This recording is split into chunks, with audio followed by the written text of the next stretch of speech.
HyzerMedia's coverage of the back nine here at the cosmic Whitaker Woodstock at Whitaker Woods in Medford, New Jersey.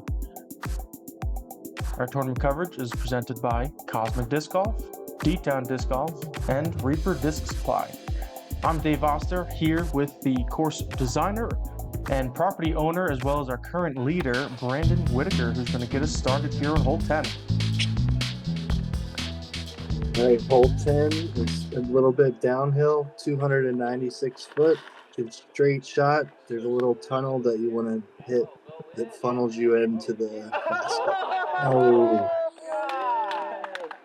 he nearly aced. Alex. Yeah, an ace, hole 9, if you hadn't seen the front 9, just finished off that front 9 with an ace and almost goes back to start off our back 9, so. You leaked it out a little bit left, but probably circle 2, you might have a little obstructed putt, but I'll look at it.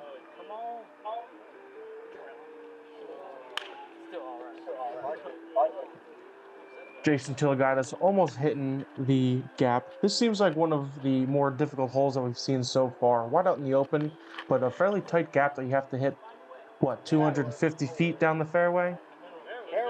Yeah, about 240 is where the trees start. So if you're not in the middle, then it's going to be tricky to get your putt in.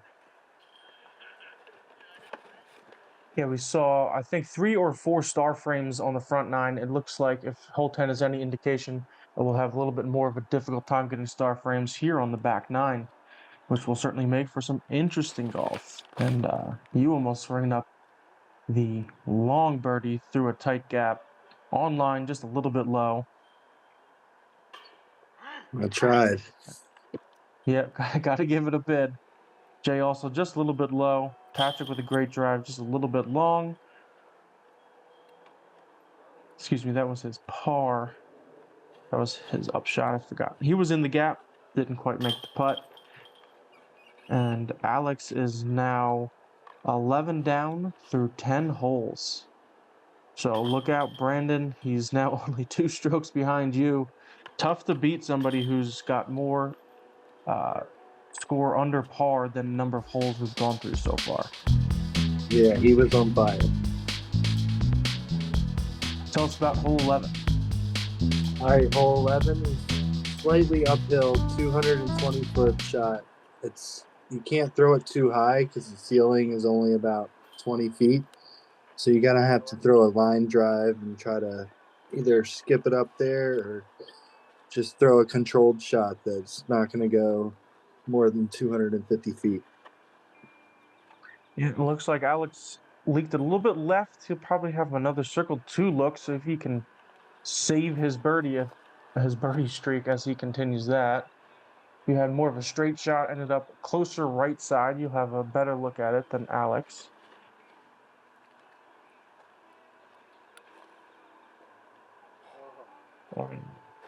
Just catches one of those last trees. That was going to be probably the best drive, probably hitting close to the bullseye for Jay. Yeah, he would have been parked if he missed the tree. And Patrick went high, like you said not to, and he pays the price. He'll be quite a bit short in this hole.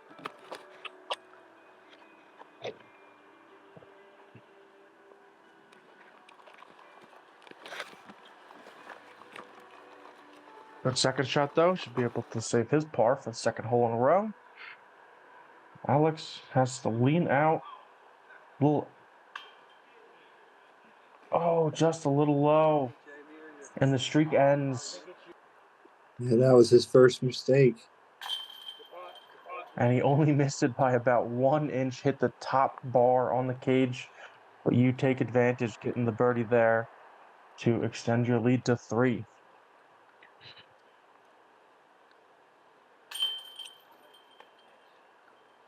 Good putt, Jay.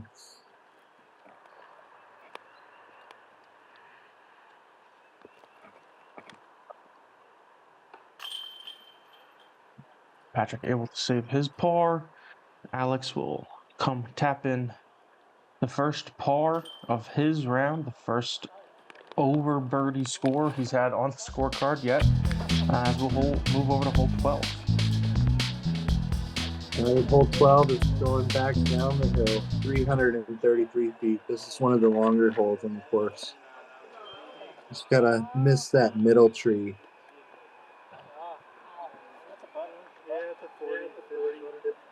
And you narrowly do so, but again, kind of fading a little bit left, similar to, I believe, the last downhill hole. So you'll have a similar looking putt. Looks like even further than last time to try to get your birdie. And Jake calling for it to miss, and he misses everything and goes long of the longest hole on the course so far. But he'll still be maybe circle's edge, looking back up the hill towards a birdie.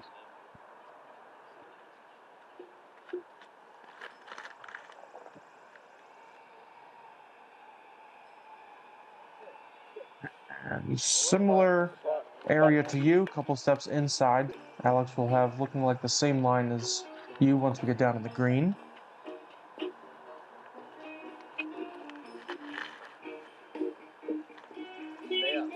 Patrick with a nice, super straight shot, but just a little bit low. Doesn't quite get the ground play that he was looking for, but he will be in the gap. And I think this might have been the last hole where everybody was dry. I feel like after this Yep.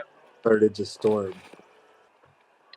Yep, if you haven't noticed, we went from full sun to overcast, and Brandon just mentioned it that there is some rain coming, and that will certainly play an effect. And nice putt, getting in the points while you can. That had to have been nice. Yeah, that was 60, half. 70 feet. It just barely caught the right side too. Yeah, that was a great putt. A little flex putt up there. Thank you. Oh, now it's a little bit high. So you'll be taking another stroke on the lead. And good putt for Jason. Going long, making the circle's edge putt back.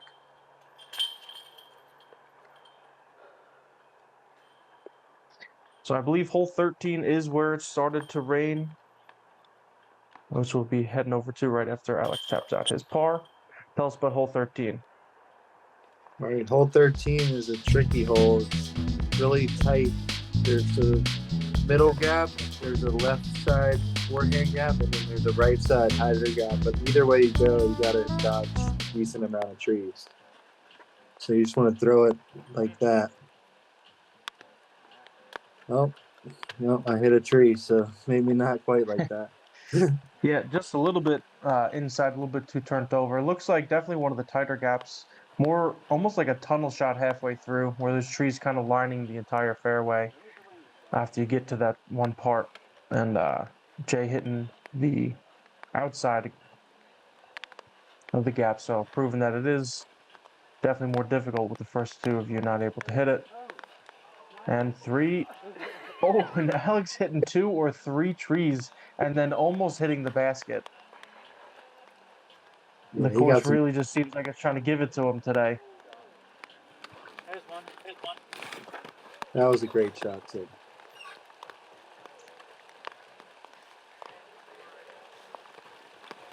Another tree, just again showing how difficult this hole is playing. And you can see that the rain has begun. Umbrellas are out. Let's go, Jay! That was Jason Tiligadas with a great putt to save his par. drained it.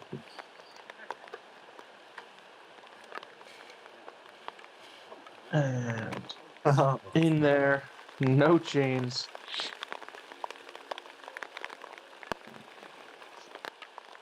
Just a little bit high for your birdie,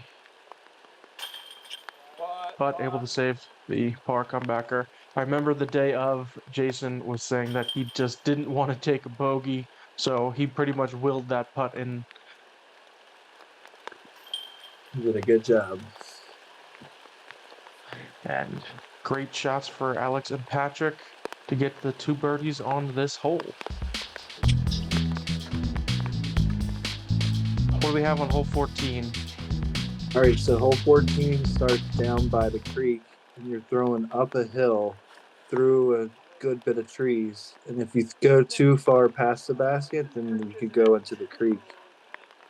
And that's And what happened. on cue, Yeah, so you really had to throw a controlled shot up the hill and try to have it spike down close to where the basket is so that you don't go long.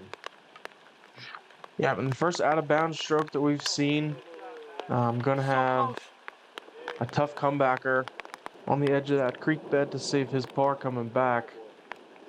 Patrick throws a great shot right next to the basket. Looks like there's a couple different ways to go here. You're throwing the turnover. Patrick threw similar line and got up there. And with another great shot by you, put it in the bullseye.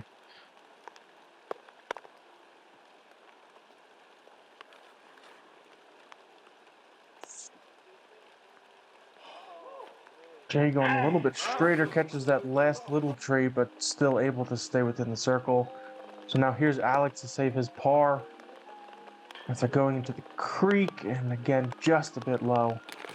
So he'll be taking the first bird bogey on this card for the tournament. Kind of a tale of two stories so far. Alex having, like we were saying, 10 down to the first 9, and kind of the rain started. Now he wasn't able to get too many birdies. Now the first bogey. Yeah, and this back 9 gets a little more difficult because the creek comes into play. For sure. And extending your lead, now Jay is in second place at 22 down, 4 strokes. Moving into our first par 4. Tell us about hole 15. All right, so hole 15 is the only par 4 on the course. And the only reason I made it a par 4 is because the creek to the right is danger, and the green is really well protected with trees. So you have to throw a great shot to be able to get close to the basket. So at distance only 339 certainly seems like it could be eagled. Has this been one that you've gotten or you've seen other people get? So I've eagled it out of 70 sometimes. I've gotten it 3 times. Okay, so possible, but not often.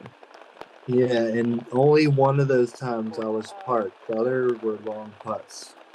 Okay. Yeah, and it looks like the play here, especially with the slippery conditions, that everybody's trying to just get to where, I guess, is that an old service road that kind of dips down before it goes back up to the green? So yeah, there's like concrete above ground manhole covers, and so there's some sort of underground pipe there that they go to. So it's a easement road for the pipes. Gotcha. And Alex with a bit of an errant first shot and then hits a close tree on his second. So not having a great hole here, but a great third shot to absolutely park it for his par save. Still having some fight in him even through the rain.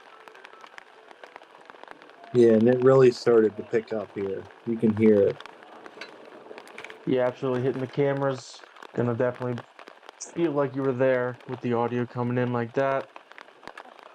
You narrowly getting a good bit at the basket, hitting the one skinny tree in your field of view.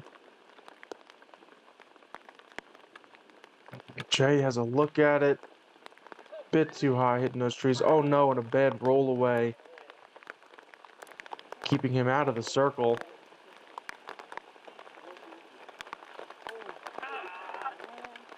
And a good bid for Patrick. Was that his drive? I think so. That was his eagle bid. And just a bit low would have been a great highlight putt. But one of the great things about par 4s is now he's parked for his birdie, so. And another great putt for you to get your birdie. Like you said, not quite parked, but definitely able to still score here. Yeah, I was And happy to Patrick get putting. 3 games. Yep, for sure. And we see everybody with umbrellas. Patrick has a broken umbrella, just trying to stay as dry as he can.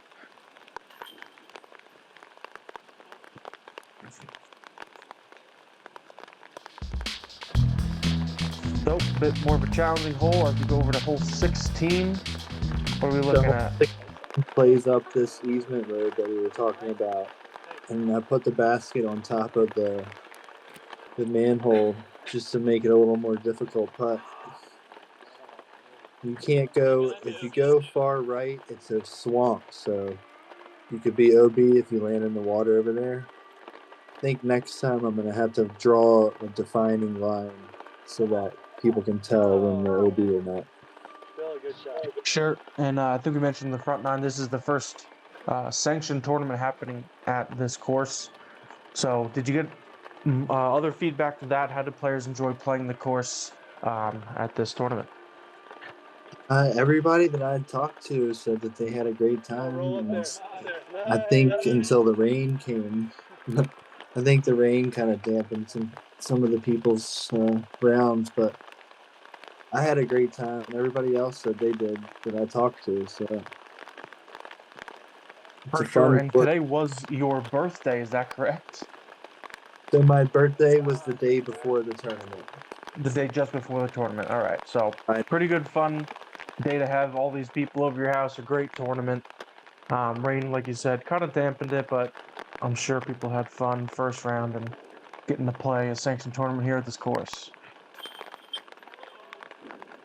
yeah, there was supposed to be a concert afterwards, and it got rained out because it was raining so hard. But we're Yeah, hoping, and that's unfortunate. yeah. Thinking about rescheduling it, having another time. Yeah, I'm gonna hopefully do a makeup date in the next month or so. Try to do like a concert and then a glow round afterwards or something. Awesome. And where do you post information about that if people are looking to join or come check it out?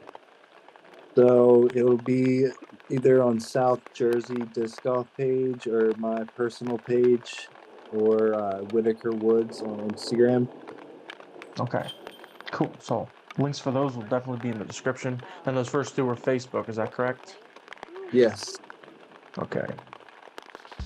So a little slippery there. You saw the step stool getting up there. Patrick Coar had a pretty interesting uphill umbrella putt. Nails that as we move over to hole 17. Tell us about it. All right, so 17 plays up the same easement road. It's a little bit uphill, 214 feet. Just want to throw something that goes straight up the gut because if you go off to either side, there's a lot of trees. So you just want to throw something right through the middle.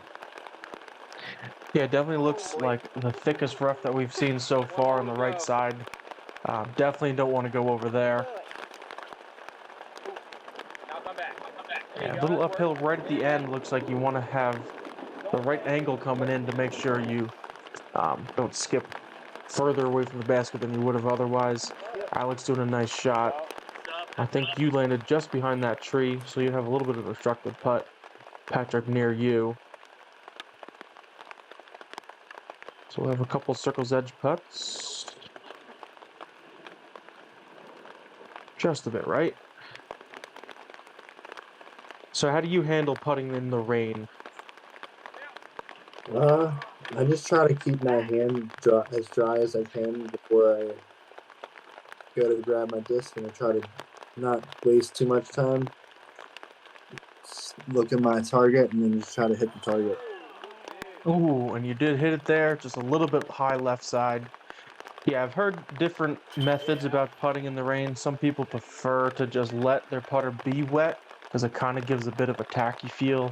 And then others like yourself, definitely make sure to try to keep your hand and the putter as dry as you can to putt like you're putting in dry conditions. So interesting Yeah, like the hearing the different rain methods.